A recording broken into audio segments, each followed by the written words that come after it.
The Nairobi Metropolitan Services was charged to implement the functions that were transferred to the national government, their primary responsibility being to ensure that they deliver the much-needed services to the citizens of Nairobi. Indeed, I issued several directives to NMS that were to be achieved within 100 days, which period ended on Saturday, the 28th of June this year. The directives I issued were aimed at enhancing service provision in the areas of waste collection and disposal, water and sanitation, housing and urban development, transport and public works. Indeed, Director General, I am gratified that the directives for the first 100 days have indeed been implemented in earnest.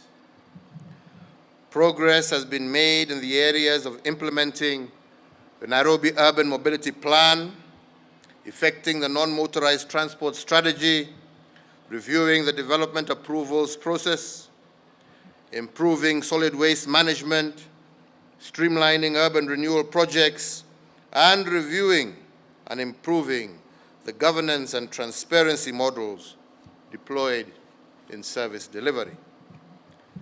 The evidence of this progress can already be seen.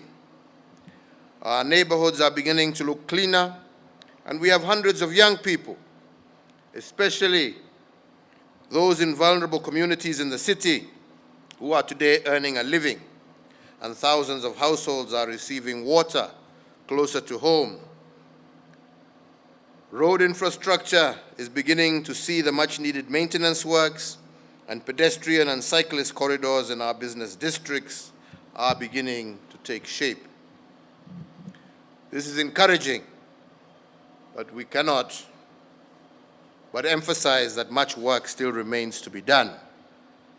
But what NMS has demonstrated during this period is that the task before us is not impossible.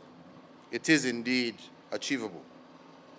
That the aspirations of the people of Nairobi can and will indeed become a reality. So I therefore challenge NMS to demonstrate that Nairobi can be the model of our post-COVID-19 national recovery strategy. The national hygiene program that we call Kazi Mtaani Initiative, aimed at empowering and creating jobs for youth residing within informal settlements, will play a central part in that regard. The hundreds of young people from informal settlements of Mathare, Mukuru Kayaba, Mukuru kwa Ruben, Mukuru kwa Jenga, Kibera, and Korogosho, amongst others, deployed across various projects in the last 3 months, has shown us that this model is indeed sustainable and will result in life-changing enterprise for our young people.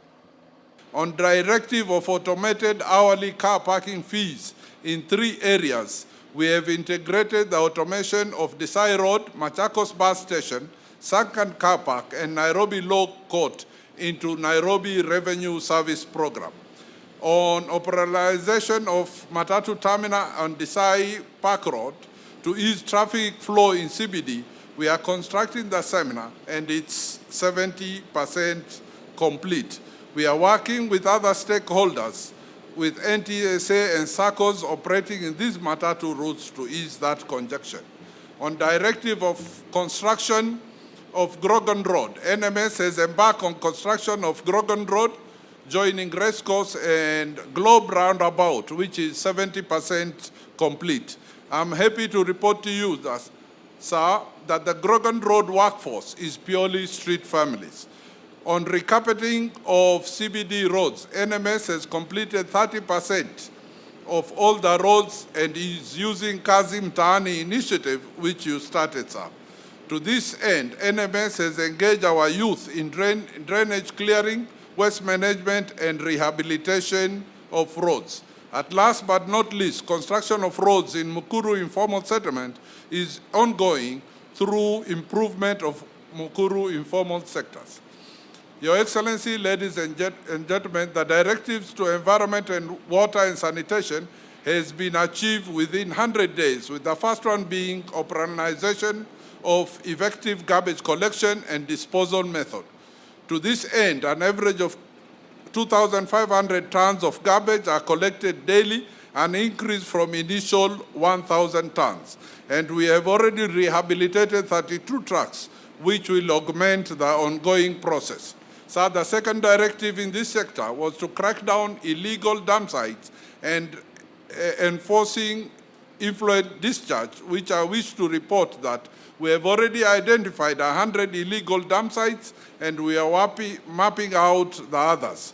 82 have been cleared and we are continuing to embark on others. So the third directive was recovery of contested land earmarked for management of solid and liquid waste. So I'm happy to report that all of them have been recovered in Ruai, in Kariobangi, and Current Point.